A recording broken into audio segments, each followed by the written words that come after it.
O sol da tarde de uma terça-feira, que não se distinguia de 1000 outras terças-feiras, atravessava a vidraça da cozinha, pousando sobre as mãos de Dona Yolanda.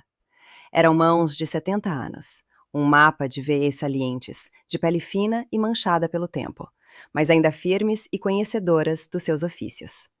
Naquele exato momento, elas se moviam com a precisão de uma vida inteira de prática, descascando uma laranja com uma faca pequena, a casca se desdobrando em uma única e longa espiral, liberando no ar o perfume cítrico e familiar.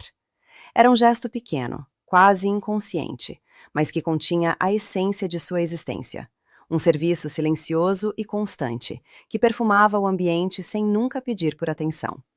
Há mais de 2 décadas, desde que o seu amado Horácio partira para uma viagem sem volta, a vida de Yolanda se tornara um longo ato de dedicação.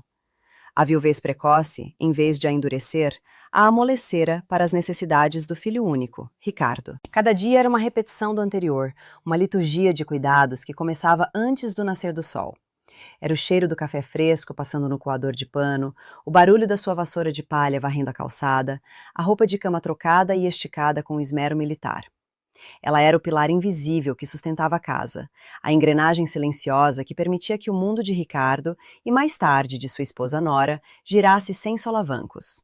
Ricardo, seu menino, agora um homem de 45 anos, com os ombros já curvados pelo peso de uma vida que não era sua, fora o centro do seu universo. Ela se lembrava de embalá-lo no colo, de contar histórias de bichos e estrelas, de cuidar de seus joelhos ralados com beijos e mercúrio. Quando ele se casou com Nora, uma mulher com olhos tão brilhantes quanto duros, Yolanda deu um passo para trás, como a lua que cede espaço ao sol. Ela se tornou a cuidadora dos netos, a cozinheira das festas de domingo, a guardiã da ordem doméstica, liberando o jovem casal para que pudessem prosperar, como Nora gostava de dizer, com uma ênfase na palavra que sempre soava metálica aos ouvidos de Yolanda. A prosperidade veio de fato. A casa que Yolanda e Horácio haviam construído com o suor de seus próprios corpos ganhara reformas e extensões. Móveis novos substituíram os antigos. As paredes foram pintadas em cores da moda que Yolanda achava frias e impessoais. Ela não se queixava. Via a felicidade de Ricardo no brilho do carro novo, na marca das roupas que vestia, e isso, por um tempo, lhe bastou. Contudo, nos últimos anos, um tipo diferente de frio se instalara na casa, um que não vinha das paredes cinzas, mas dos olhares e dos silêncios. A gratidão, se é que um dia existira, secara como uma fonte abandonada. Os bom dia de Ricardo se tornaram monossilábicos, um murmúrio proferido enquanto seus olhos estavam grudados na tela do celular. Nora, por sua vez, desenvolvera uma comunicação baseada em suspiros de impaciência, em ordens veladas disfarçadas de sugestões, em uma vigilância constante sobre os movimentos de Yolanda, como se a velha senhora fosse uma peça de mobília antiga e empoeirada que já não combinava com a decoração. A resiliência de Yolanda era silenciosa, uma força que se acumulava em seu peito, uma camada de abnegação sobre a outra, como as folhas de uma árvore que se preparam para um longo inverno. Ela sentia o peso dos anos não apenas nas juntas doloridas ao se levantar pela manhã, mas na indiferença que a cercava. A sua presença, antes essencial, agora era percebida como um fardo. Ela se tornara a mãe do Ricardo, a avó das crianças, e por fim apenas a Yolanda, um apêndice do passado que insistia em ocupar espaço no presente. Ela se esquecera de si mesma para que eles pudessem se lembrar apenas deles, e eles, de fato, se esqueceram dela. O corpo de Yolanda era um diário do tempo. As costas curvadas contavam a história de incontáveis noites mal dormidas com netas febris. Os joelhos, que estalavam a cada degrau, eram o registro das faxinas de joelhos no chão, de quando a casa ainda era sua. E suas mãos, agora pousadas sobre a mesa, eram a prova viva de uma vida de serviço. Mas naquele dia, algo estava diferente. Havia uma tensão no ar, uma quietude carregada, como o silêncio que precede a tempestade. Ricardo estava em casa, o que era incomum para uma tarde de terça-feira. Ele não a olhava, mantendo-se de costas, uma postura que se tornara sua armadura contra a própria consciência. Nora, por outro lado, estava no centro da sala de estar, de braços cruzados, o corpo rígido como o de um general que inspeciona o campo de batalha após a vitória. No chão, ao lado da poltrona onde Horácio costumava ler o jornal, estava uma pequena mala de mão. Era uma mala antiga, de couro sintético marrom, com os cantos gastos e a alça remendada. Era a mala que Yolanda usara em sua lua de mel, décadas atrás. Era a única coisa que lhe haviam permitido pegar. A casca da laranja se partiu. A espiral perfeita se desfez. Yolanda ergueu os olhos da fruta e encarou a cena na sala, e pela primeira vez, o cheiro de laranja no ar lhe pareceu amargo, como o prenúncio de um luto. O inverno para o qual ela se preparara por tanto tempo havia finalmente chegado, não nas folhas das árvores lá fora, mas dentro das paredes da casa que ela um dia chamara de lar. A voz de Nora cortou o silêncio como uma lâmina de vidro. Entenda, Yolanda, é o melhor para todos. O tom era falsamente solícito, um melado venenoso que escorria por cada sílaba. Yolanda se levantou, as juntas protestando, e caminhou lentamente até a sala, o coração batendo um ritmo descompassado e doloroso. Ela parou ao lado da sua mala surrada, o único vestígio de sua longa história que lhe restava naquele ambiente. No paraíso dos idosos, a senhora terá atividades, amigas da sua idade, continuou Nora, os lábios se curvando em um sorriso que não alcançava os olhos. Aqui, a senhora só atrapalha nossa rotina. A palavra atrapalha pairou no ar, pesada e cruel. Atrapalhar. Era isso que ela se tornara? Um obstáculo? Um estorvo? As décadas de dedicação, os sacrifícios, as noites em claro, tudo se resumia àquela palavra. Os olhos de Yolanda buscaram os de Ricardo. Ele continuava de costas, a nuca tensa, os ombros encolhidos. Era a mesma postura que ele adotava quando criança, depois de fazer uma travessura e saber que seria repreendido. Mas agora não havia travessura. Havia uma traição de proporções bíblicas, e ele não era mais uma criança. Meu filho. A voz dela saiu trêmula, um fio de som quase inaudível. Meu filho. Esta casa. Seu pai e eu levantamos cada parede com nosso suor. A lembrança do suor, do sol quente batendo em suas costas jovens enquanto ela e Horácio misturavam o cimento, a alegria de ver a primeira parede erguida, tudo veio em uma onda avassaladora. Aquela casa não era feita de tijolos e argamassa, mas de sonhos e de amor. E agora, o fruto desse amor estava ali, de costas para ela, cúmplice de sua expulsão. Finalmente, Ricardo se virou. O rosto que Yolanda amara desde o primeiro momento em que o vira, agora era uma máscara de indiferença. Os olhos, vazios de qualquer emoção genuína, pareciam repetir um texto decorado, uma lição aprendida à força. A casa é minha e da Nora agora, mãe. Os tempos são outros. A palavra mãe soou como um insulto, uma formalidade desprovida de qualquer afeto. A senhora não tem direito a nada, ele disse, e cada palavra foi um prego sendo cravado no caixão de seu coração de mãe. A Nora está certa, é a ordem natural das coisas. Ele fez uma pausa, respirou fundo e proferiu a sentença final, a frase que selaria seu destino e o dele. Velhos ficam juntos. Velhos ficam juntos. A frase ecoou na sala, ricocheteando nas paredes frias, nos móveis caros, no coração despedaçado de Yolanda. Era uma lei da natureza, segundo eles. Uma segregação, um descarte, como lixo, como coisas que já não servem. Ela olhou para o filho, o homem que ela criara, e não o reconheceu. Aquele não era o seu Ricardo. O seu Ricardo jamais diria tal coisa. O seu Ricardo morrera ali, naquele instante, substituído por aquele estranho de olhos frios.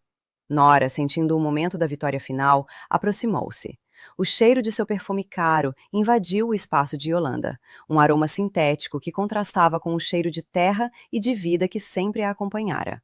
A Nora abriu a carteira de grife e de lá tirou 2 notas amassadas, 2 notas de R$ 20, R$ 40, o preço de uma vida de dedicação. Toma, disse Nora, estendendo o dinheiro com a ponta dos dedos, como se tocasse em algo sujo. Para não dizer que te botamos na rua sem nada, compre um salgado na estrada. A humilhação era tão calculada, tão precisa, que Yolanda sentiu o ar lhe faltar. Um salgado na estrada. Era esse o valor que eles davam à sua jornada. O carro do asilo já está com o motor ligado, não queremos atrasar o motorista. Nora gesticulou em direção à porta, a anfitriã solícita expulsando o último convidado indesejado da festa. Yolanda não pegou o dinheiro. As notas caíram no chão, junto com os restos de sua dignidade. Ela apenas pegou a alça remendada de sua mala, sentindo o contato familiar do couro gasto contra seus dedos. Ela foi conduzida para fora como uma prisioneira. Não olhou para trás. Não queria que a última imagem de sua casa fosse a daquele cenário de traição. Ao chegar à calçada, o ar da tarde pareceu mais frio. E ali, esperando por ela, estava o tal carro do asilo. Era uma van velha, de um branco encardido, com a pintura descascada em vários pontos. Na lateral, com letras desbotadas e tortas, lia-se Paraíso dos Idosos. A ironia do nome era uma bofetada em seu rosto já tão castigado. O veículo parecia um prenúncio sombrio, uma carruagem fúnebre para os vivos. O motorista, um homem com um ar tão cansado quanto o da própria van, abriu a porta lateral sem dizer uma palavra. Yolanda olhou para dentro. Havia outros rostos lá, outros olhares perdidos, outras histórias de abandono. Ela hesitou por um instante. Um último vislumbre da rua onde criara seu filho, onde vira seus netos aprenderem a andar de bicicleta. Então, com um suspiro que parecia carregar o peso do mundo, ela subiu. A porta se fechou com um baque metálico, selando seu destino. A van arrancou, e Yolanda, olhando pela janela suja, viu sua casa se afastar, tornando-se cada vez menor, até desaparecer por completo, como um sonho que se desfaz ao amanhecer. A jornada até o Paraíso dos Idosos foi um borrão de imagens e sentimentos. A van sacolejava a cada buraco da estrada, e a cada solavanco era como se uma peça da vida de Yolanda se desprendesse e ficasse para trás. O silêncio dentro do veículo era denso, pontuado apenas pelo som do motor cansado e por uma tosse seca vinda do banco de trás. Ninguém conversava. Os olhares não se cruzavam. Cada um estava imerso em sua própria ilha de dor e perplexidade. Yolanda segurava sua mala no colo, o único pedaço de terra firme em um oceano de incertezas. Ela pensou nos R$ 40 que ficaram no chão da sala. R$ 40. O valor era tão irrisório, tão insultuoso, que se tornava quase abstrato. Não era sobre o dinheiro, ela sabia. Era sobre a mensagem. Você não vale nada. O seu trabalho, o seu amor, a sua vida, tudo isso vale menos que um lanche na beira da estrada. Era a anulação completa de sua identidade, a transformação de uma matriarca em uma indigente. Ela se lembrou do caderno de receitas de sua avó. Estava guardado no fundo de um armário, na casa que já não era sua. A caligrafia desbotada pelo tempo, as anotações nas margens, as manchas de gordura e de doce. Cada página era um portal para o passado, um elo com as mulheres de sua linhagem. A geleia de jabuticaba, cozida lentamente até atingir a cor de vinho tinto. A compota de figo, com pedaços macios que se desfaziam na boca. Eram mais que receitas, eram a sua herança, a sua arte. E agora estavam perdidas para ela, assim como todo o resto. A van finalmente parou diante de um portão de ferro enferrujado. Uma placa, torta e desbotada, anunciava: Lar Paraíso dos Idosos. O eufemismo era ainda mais cruel visto de perto. O lugar era uma construção antiga, de uma arquitetura que um dia talvez fora imponente, mas que agora se encontrava em um estado deplorável de abandono. A pintura das paredes estava descascada, revelando o cinza do concreto por baixo. Havia janelas com vidros quebrados, remendadas com papelão. O jardim da frente era um emaranhado de mato e ervas daninhas. O cheiro do lugar foi a primeira coisa que a atingiu quando a porta da van se abriu. Um odor azedo de mofo, misturado com um aroma forte de desinfetante barato. Era o cheiro da negligência, da tristeza acumulada. Uma enfermeira, com um uniforme branco manchado e um ar de enfado crônico, recebeu os novos hóspedes com uma prancheta na mão. Ela chamou os nomes em voz alta, sem emoção, como quem confere uma carga de mercadorias. Yolanda! Yolanda se levantou, as pernas trêmulas, e seguiu a mulher por corredores longos e mal iluminados. As paredes eram de um amarelo doentio, e o chão de linóleo estava rachado em vários pontos. Passaram por uma sala comum, onde alguns idosos estavam sentados em frente a uma televisão ligada em um volume ensurdecedor, mas ninguém parecia estar assistindo. Os olhares eram vazios, fixos em um ponto qualquer do nada. Era um paraíso de almas perdidas. O quarto de Yolanda era minúsculo, quase um cubículo. Havia uma cama de ferro, com um colchão fino e afundado no meio. Um pequeno armário de metal que não fechava direito e uma janela que dava para uma parede de tijolos. Era um ambiente frio, impessoal, desolador. A enfermeira apontou para a cama e disse: É aqui. O jantar é servido às 6, não se atrase. E saiu, fechando a porta atrás de si, deixando Yolanda sozinha com o seu desamparo. Ela se sentou na beira da cama, o metal frio gelando suas pernas através do vestido. Colocou a mala no chão. O silêncio do quarto era pesado, opressor. Ela olhou ao redor. Aquela era sua nova vida? Aquele era o fim da linha? Depois de uma vida inteira de trabalho, de amor, de cuidado, era ali que ela terminaria seus dias, em um quarto sem cor, com cheiro de desinfetante e solidão? Lágrimas quentes e silenciosas começaram a escorrer por seu rosto. Não eram lágrimas de raiva ou de autopiedade, mas de uma dor profunda, a dor de uma árvore que é arrancada de sua terra com raízes e tudo. Ela chorou pelo marido que não estava ali para protegê-la. Chorou pelo filho que se tornara um estranho. Chorou pela casa que construíra e que agora lhe era vedada. Chorou pela mulher que fora e que já não sabia mais se existia. Os primeiros dias no asilo foram um mergulho no fundo do poço. Yolanda mal saía do quarto. A comida, uma papa sem gosto e sem cor, lhe revirava o estômago. Ela emagreceu, seu rosto se tornou mais encovado, seus olhos perderam o pouco brilho que lhes restava. Ela passava as horas sentada na cama, olhando para a parede de tijolos, perdida em um labirinto de memórias e de dor. A rotina do lugar era monótona e deprimente, marcada pelo som dos sinos que anunciavam as refeições e os medicamentos. Em uma tarde particularmente cinzenta, sentindo que o ar do quarto a sufocaria, Yolanda decidiu sair. Caminhou pelos corredores como um fantasma, até encontrar uma porta que dava para os fundos da propriedade. Ela a abriu e foi recebida por uma lufada de ar fresco, e por uma visão inesperada. Atrás da construção principal havia um enorme quintal, selvagem e abandonado, mas cheio de vida. Árvores frutíferas cresciam em uma desordem exuberante. Mangueiras carregadas de frutos verdes, pitangueiras com seus pequenos rubis vermelhos brilhando ao sol, e ao fundo, majestosa e imponente, uma enorme jabuticabeira, o tronco negro coberto de pequenas pérolas escuras. O chão estava forrado de frutas caídas, em vários estágios de decomposição, exalando um aroma adocicado e fermentado. Era um desperdício que doía na alma de Yolanda. Em um canto do quintal, coberto por trepadeiras, havia um galpão de ferramentas, com o telhado parcialmente desabado e as paredes de madeira apodrecidas. Parecia uma ruína, um esqueleto de um tempo em que aquele lugar tivera vida e propósito. Yolanda se aproximou, a curiosidade vencendo a apatia. Havia algo naquele cenário de abandono que falava à sua própria condição. Foi então que ela ouviu. Um homem, também idoso, de pele curtida pelo sol e mãos grossas e calosas, estava agachado perto de um canteiro, arrancando ervas daninhas com uma paciência infinita.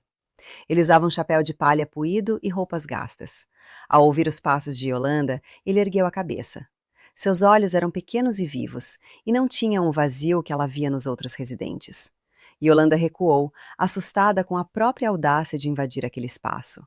Mas o homem sorriu, um sorriso gentil que iluminou seu rosto enrugado. "Não tenha medo, dona, eu não mordo." A voz dele era rouca, como a de quem não costuma conversar muito. Ele se levantou, limpando as mãos sujas de terra na calça. "Sou Anselmo, o jardineiro." "Jardineiro?" perguntou Yolanda, olhando para o matagal ao redor. Anselmo riu, uma risada curta e sem som. "Pois é, tento manter um pedacinho de ordem nesse caos, mas sou só eu, e o tempo é um patrão exigente." Ele olhou para Yolanda, um olhar que parecia ver através de sua tristeza. "Vi a senhora chegar outro dia. Vi a dor nos seus olhos. Conheça essa dor. Todos nós aqui conhecemos." Havia uma empatia na voz dele, uma camaradagem de descartados, que fez com que Yolanda se sentisse, pela primeira vez em muito tempo, vista. Ela não precisou contar sua história. Ele já a sabia. Era a mesma história de muitos ali. Nos dias seguintes, Yolanda passou a observar Anselmo de longe. Ele cuidava daquele pequeno canteiro como se fosse o jardim mais importante do mundo.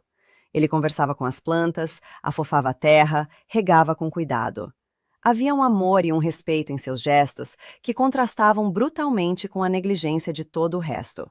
Um dia, ao ver Yolanda sentada em um banco de pedra, chorando silenciosamente como costumava fazer, Anselmo se aproximou.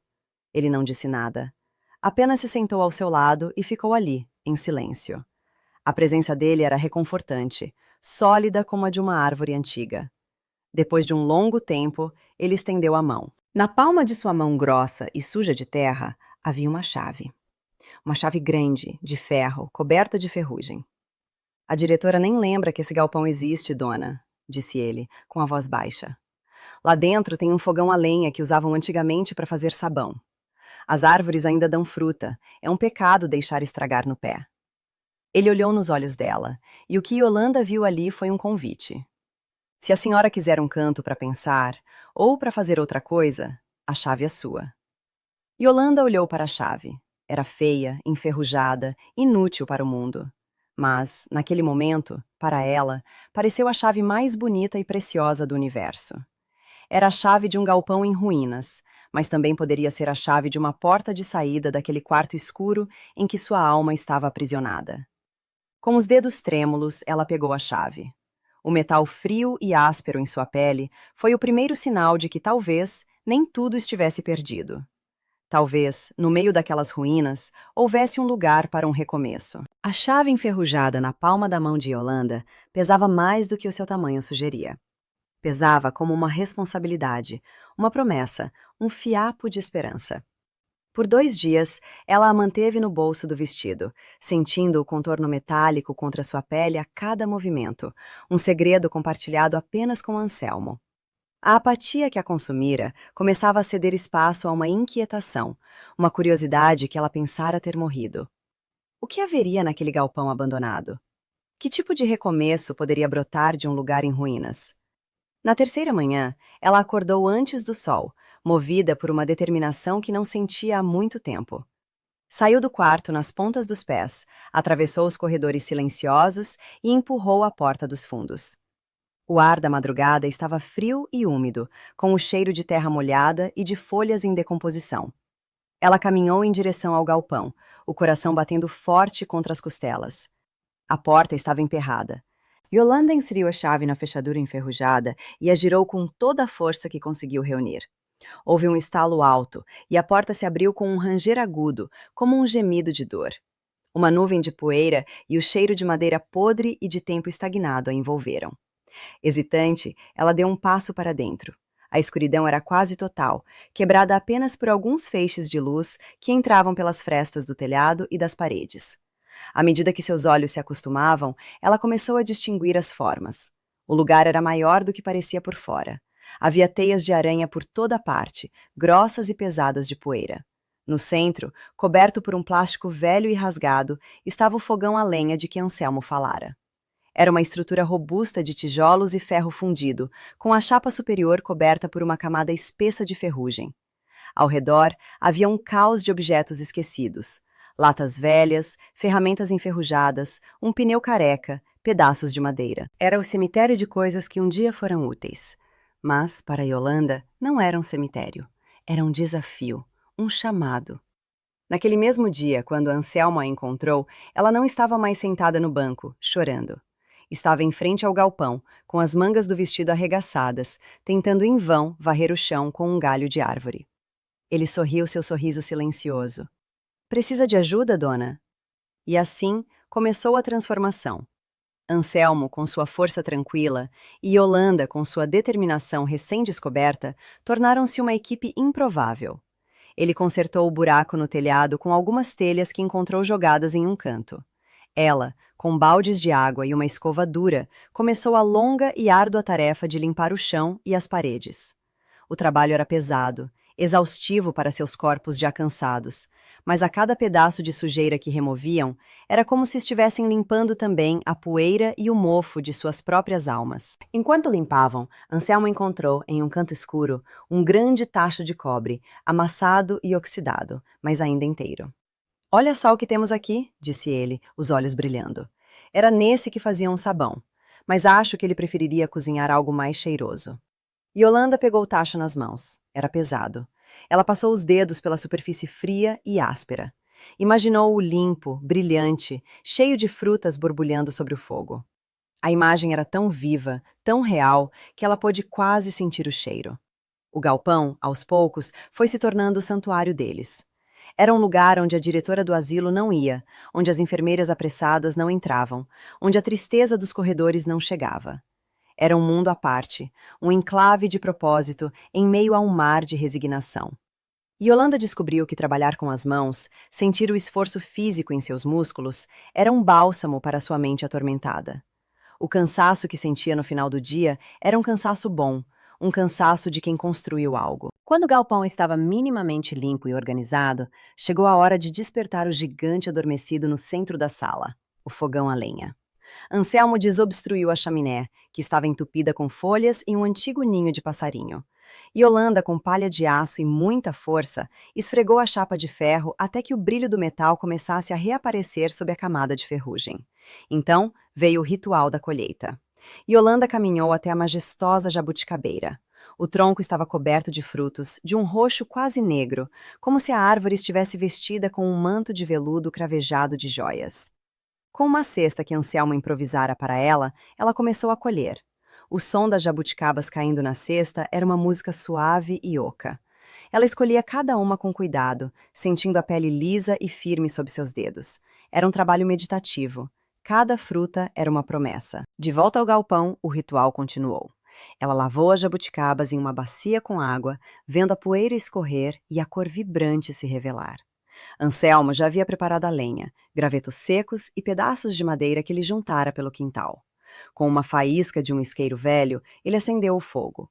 O som da lenha estalando, o cheiro da fumaça subindo pela chaminé, tudo aquilo despertou em Yolanda memórias ancestrais, de cozinhas de fazenda, de avós e de um tempo em que a vida era mais simples e mais verdadeira.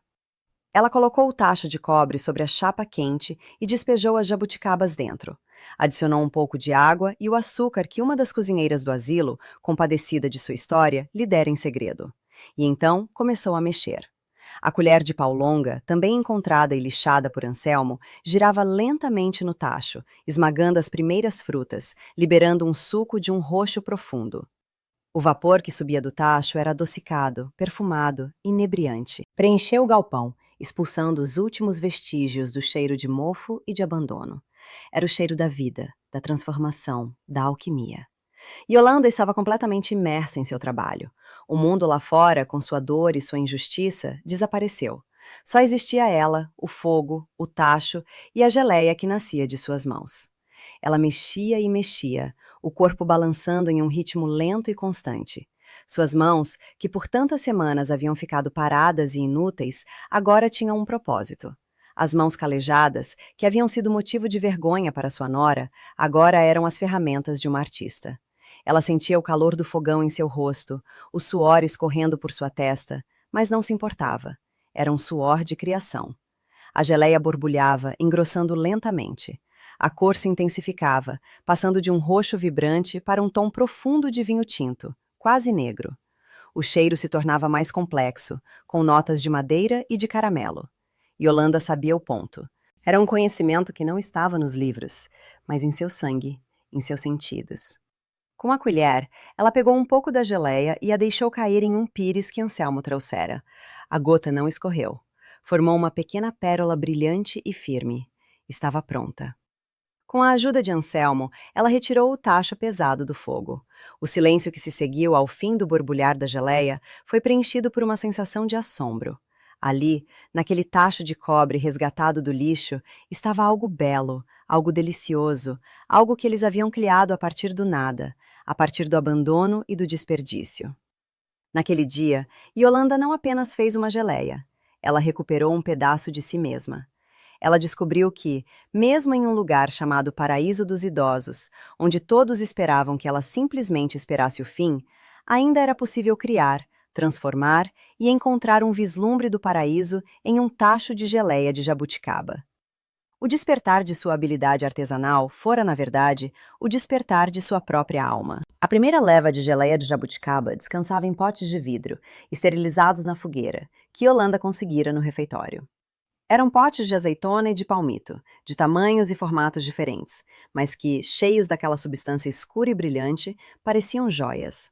O galpão, agora seu ateliê, estava impregnado com um perfume adocicado.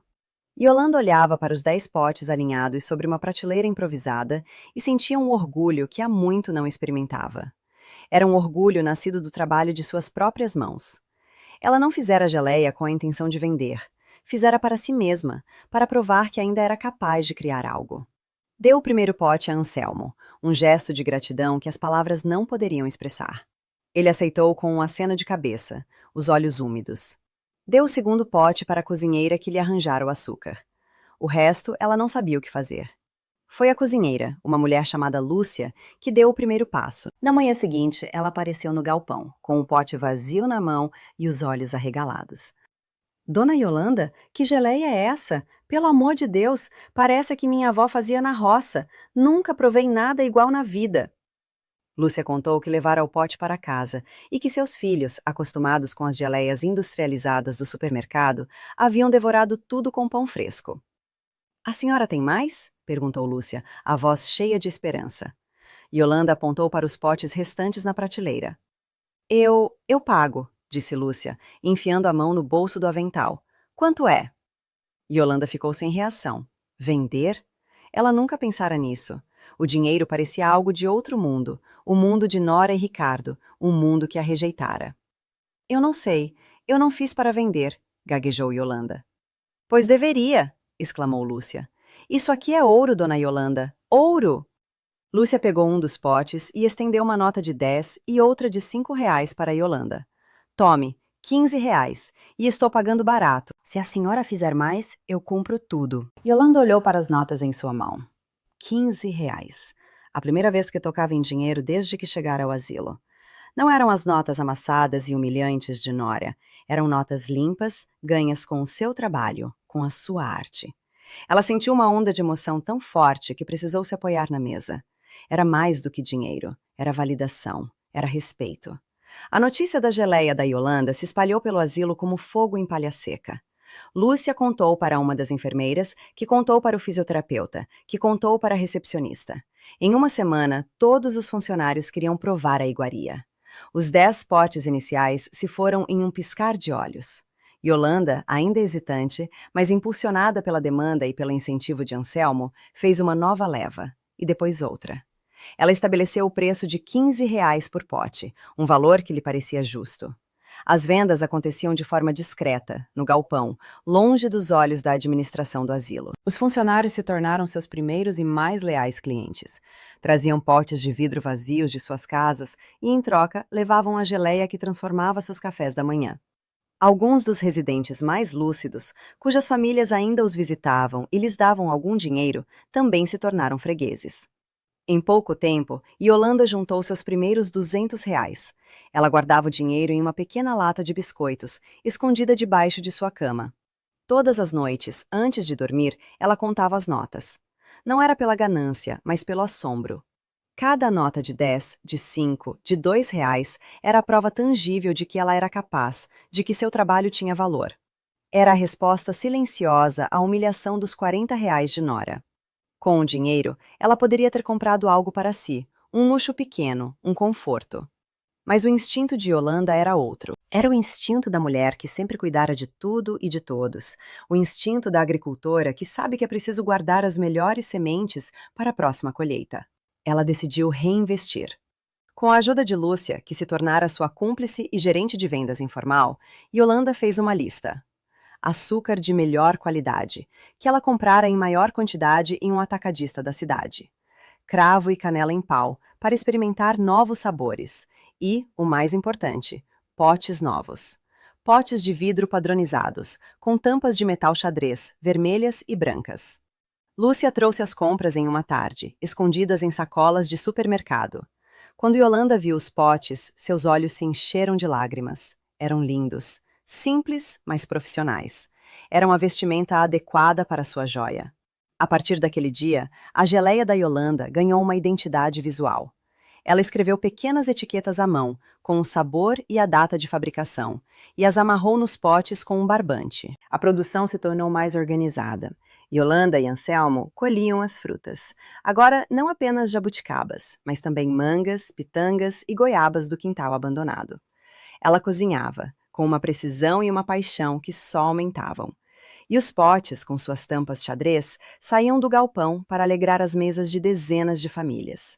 O pequeno negócio, nascido do desespero e da generosidade, prosperava em seu ecossistema fechado. Yolanda não era mais apenas uma residente anônima do asilo. Ela era a Dona Yolanda da Geleia, uma figura respeitada e querida. O trabalho lhe devolvera a rotina, o propósito e, acima de tudo, a dignidade. O ponto de virada, o salto que levaria seu pequeno negócio a um outro patamar, veio de forma inesperada, como todas as grandes mudanças na vida. A avó de um homem chamado Carlos, dono de uma charmosa pousada na cidade vizinha, era uma das residentes do asilo. Carlos a visitava todos os domingos.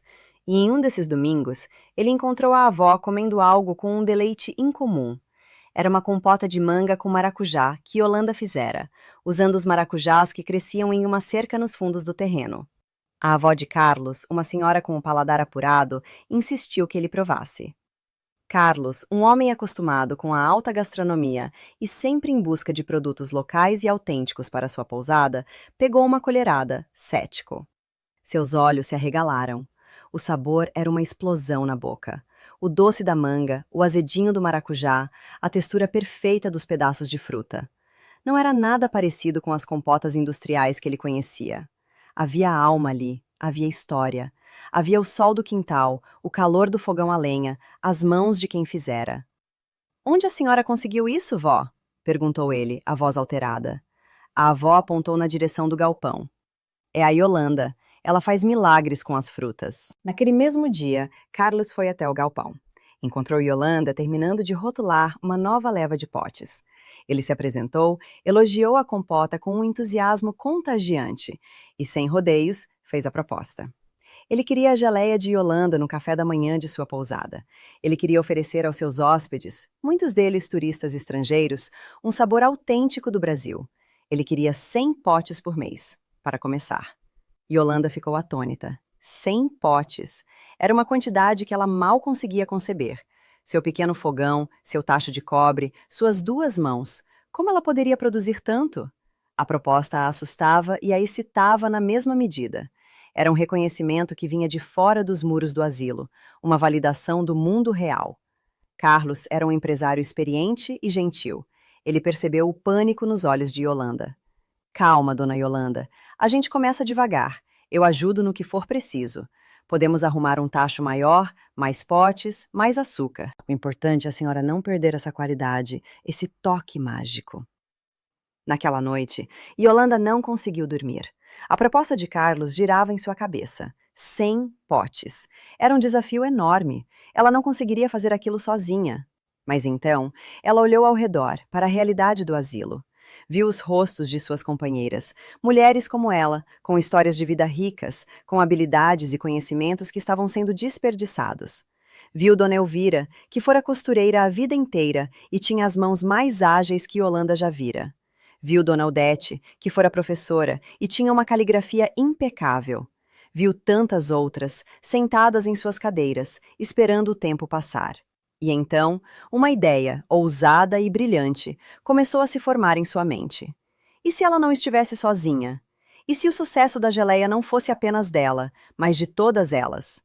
Na manhã seguinte, com o coração decidido, Yolanda procurou Carlos. "Eu aceito a sua proposta", disse ela, a voz firme, mas com uma condição. "Não vai ser a geleia da Yolanda, vai ser a geleia do paraíso." Ela então reuniu um pequeno grupo de residentes no galpão. Contou sobre a proposta da pousada e sobre sua ideia.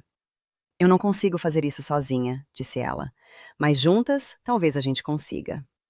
Ela propôs a criação de uma cooperativa. Cada uma ajudaria com o que podia: colher e lavar as frutas, picar, rotular, limpar. Em troca, receberiam uma parte dos lucros. Os olhos daquelas mulheres, antes opacos e resignados, começaram a brilhar. A ideia de trabalhar, de ser útil, de ganhar o seu próprio dinheiro, era como um sopro de vida em um jardim seco. Nascia ali, no coração improvável de um asilo abandonado, a cooperativa Doce Paraíso. Um negócio que não visava apenas o lucro, mas a restauração da dignidade. Yolanda, a mulher que fora expulsa de casa para que velhos ficassem juntos, estava prestes a provar que, juntos, os velhos podiam construir um império. 6 meses se passaram. O galpão já não era o mesmo. Graças a um pequeno adiantamento de Carlos e aos lucros crescentes, o lugar fora transformado. Havia uma grande bancada de aço inoxidável, tachos maiores, prateleiras organizadas e uma limpeza impecável. O cheiro de doce era constante, uma prova da produção que não parava. A Cooperativa Doce Paraíso era um sucesso. Yolanda se tornara uma líder nata. Com sua calma e sua sabedoria, ela organizava as tarefas. Dona Elvira, com suas mãos de fada, era a responsável por amarrar os laços de ráfia e as etiquetas nos potes, com uma perfeição que nenhuma máquina conseguiria imitar. Dona Odete, a professora, cuidava do controle de estoque e da contabilidade simples em um grande caderno. Outras 3 senhoras, antes apáticas e deprimidas, agora passavam os dias rindo e conversando enquanto descascavam e picavam as frutas. O trabalho lhes devolvera o senso de propósito, a alegria de viver. Yolanda, por sua vez, continuava sendo a alma do negócio, aguardiando o sabor. Era ela quem comandava o fogão a lenha, quem conhecia os segredos do ponto perfeito de cada geleia, quem ousava criar novos sabores, como a surpreendente geleia de pimenta com abacaxi, que se tornara um sucesso na pousada de Carlos. Foi em uma tarde ensolarada, enquanto o galpão fervilhava com a atividade alegre e produtiva da cooperativa, que o passado decidiu fazer uma visita. Uma figura elegante e esguia apareceu na porta do galpão, a silhueta recortada contra a luz forte do sol. A risada de Dona Elvira morreu em seus lábios. O silêncio caiu sobre o grupo.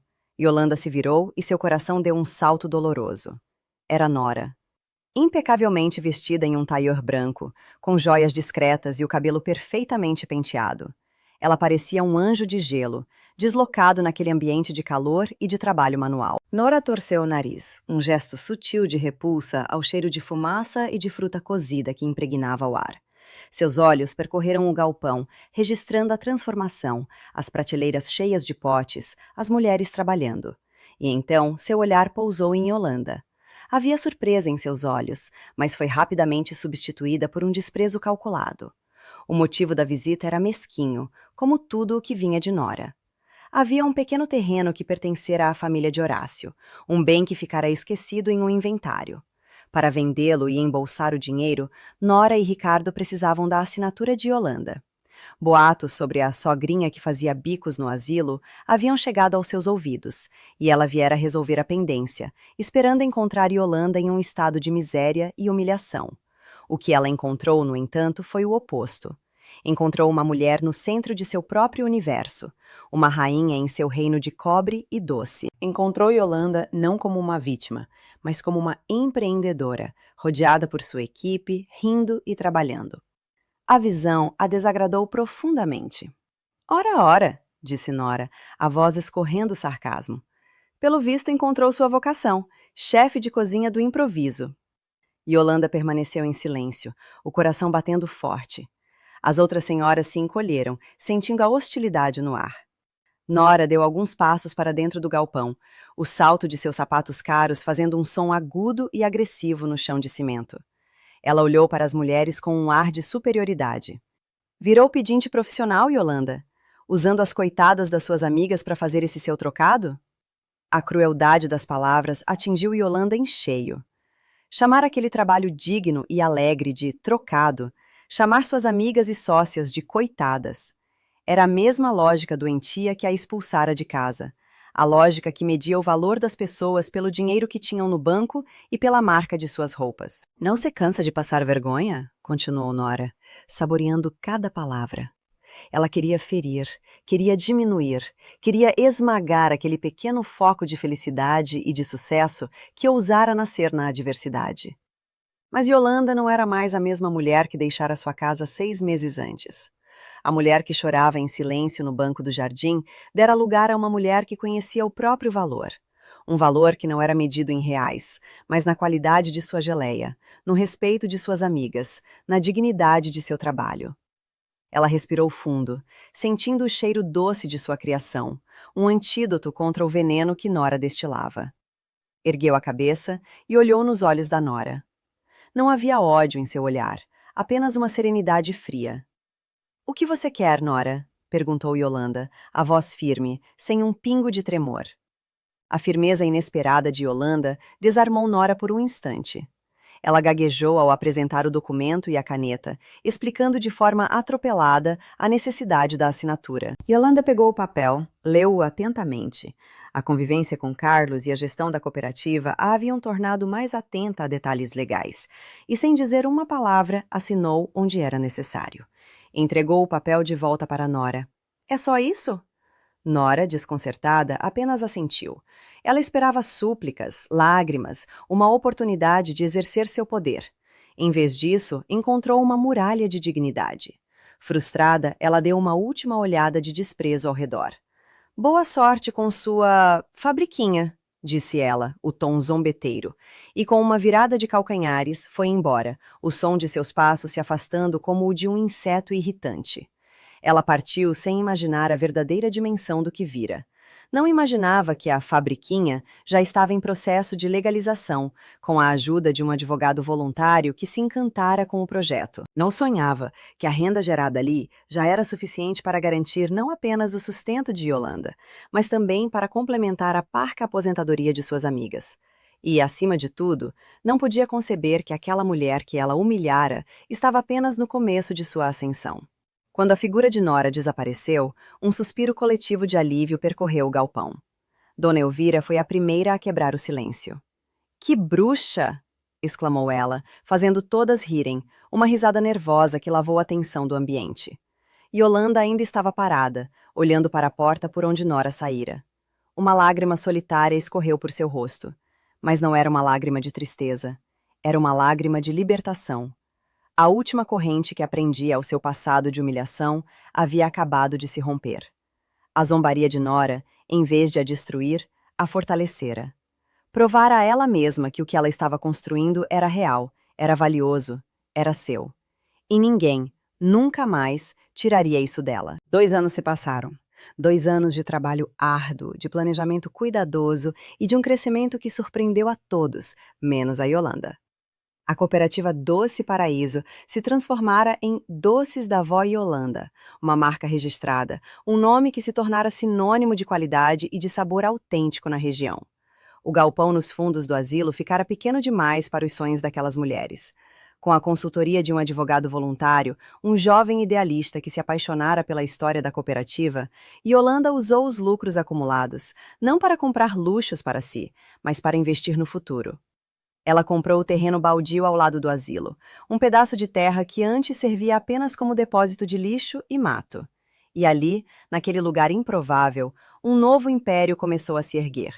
Uma cozinha industrial moderna, toda em aço inoxidável, com fogões potentes e refrigeradores amplos, foi construída. Ao lado, um pequeno sobrado, simples, mas digno e aconchegante, com uma varanda cheia de flores, foi erguido para ser o novo lar de Yolanda. A mulher que fora expulsa da casa que construíra com as próprias mãos, agora era dona de uma propriedade superior, em seu próprio nome. A Doces da Vó Yolanda era agora uma empresa formal. As 5 senhoras que começaram com ela no galpão foram registradas como as primeiras funcionárias, com carteira assinada e todos os direitos garantidos. Seus salários, somados às suas aposentadorias, lhes proporcionavam uma velhice com uma dignidade que jamais haviam sonhado. Além delas, Yolanda contratou 2 jovens da comunidade local, trazendo energia nova e um futuro para o negócio. Yolanda, aos 72 anos, era uma mulher transformada. As costas ainda doíam um pouco pela manhã, mas agora era a dor de quem dormia o sono justo dos trabalhadores. O cabelo, agora completamente branco, era usado preso em um coque elegante. As roupas eram simples, mas sempre limpas e bem passadas. Seu rosto, marcado pelas rugas do tempo, era iluminado por um sorriso sereno e por um olhar que transbordava sabedoria e força. Ela era a prova viva de que a vida podia recomeçar em qualquer idade. Numa tarde de outono, enquanto o sol pintava o céu com tons de laranja e rosa, Yolanda estava no pátio de sua nova fábrica, inspecionando um carregamento de morangos frescos. O cheiro da fruta madura enchia o ar. Ela conversava com o fornecedor, um pequeno agricultor da região, negociando preços e discutindo a qualidade da safra. Ela se tornara uma empresária astuta, respeitada por todos no setor. Foi quando um carro parou em frente ao seu portão. Não era um dos carros de luxo dos clientes ou fornecedores. Era um carro popular, antigo, com a pintura gasta e um dos para-choques amarrado com arame. A porta do motorista se abriu com um rangido, e de lá desceu Ricardo. Yolanda quase não o reconheceu. Ele estava mais magro, os ombros mais curvados do que nunca. As roupas, um dia de marca, estavam desbotadas e mal ajustadas em seu corpo emagrecido. O olhar, antes vazio de emoção, agora estava cheio de uma emoção que Yolanda conhecia bem: a derrota. A porta do passageiro também se abriu. Nora desceu. A transformação nela era ainda mais chocante. Sem as joias, sem a maquiagem impecável, sem as roupas de grife, ela parecia 10 anos mais velha. O cabelo estava sem vida, o rosto marcado por rugas de preocupação. A arrogância em seu olhar fora substituída por um desespero mal disfarçado. Eles caminharam lentamente até o portão, como dois náufragos se aproximando de uma ilha desconhecida. Ricardo mantinha a cabeça baixa, incapaz de encarar a mãe. Nora olhava ao redor, para a fábrica, para o sobrado, para os funcionários que trabalhavam, e em seus olhos havia uma mistura de incredulidade e de inveja. Yolanda sentiu o coração apertar. Não era um aperto de alegria pela desgraça alheia, mas uma pontada de tristeza.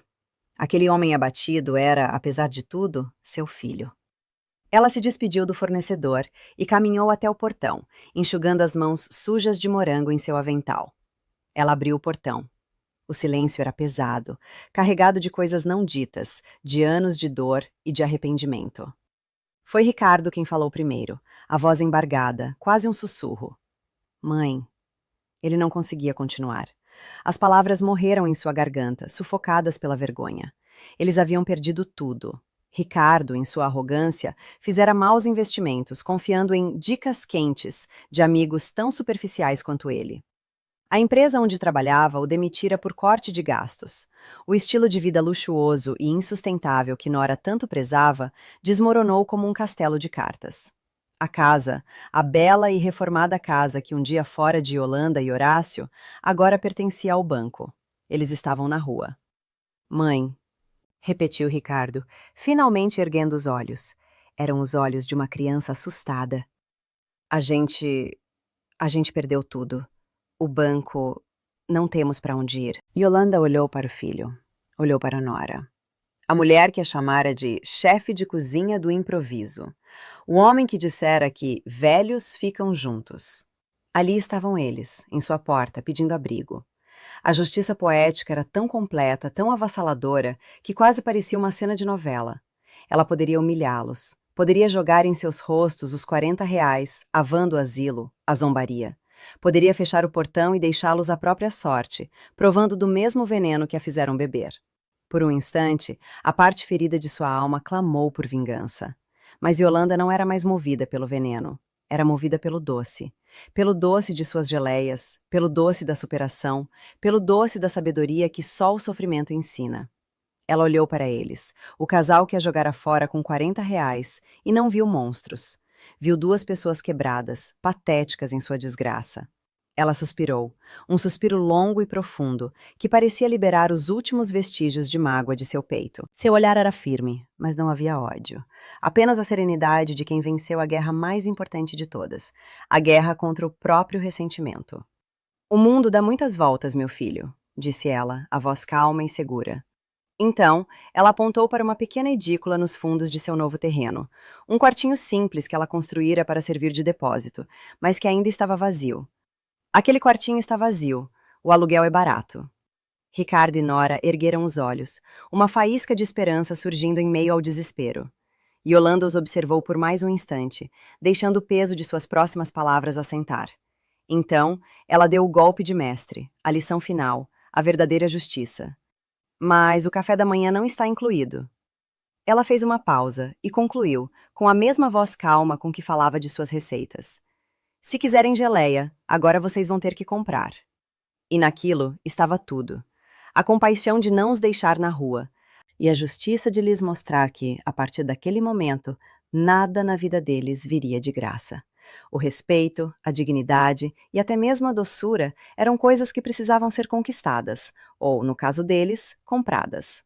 Yolanda se virou e voltou para sua fábrica, para seus morangos, para sua vida doce e vitoriosa, deixando para trás um filho e uma nora com a mais amarga e necessária das lições para aprender.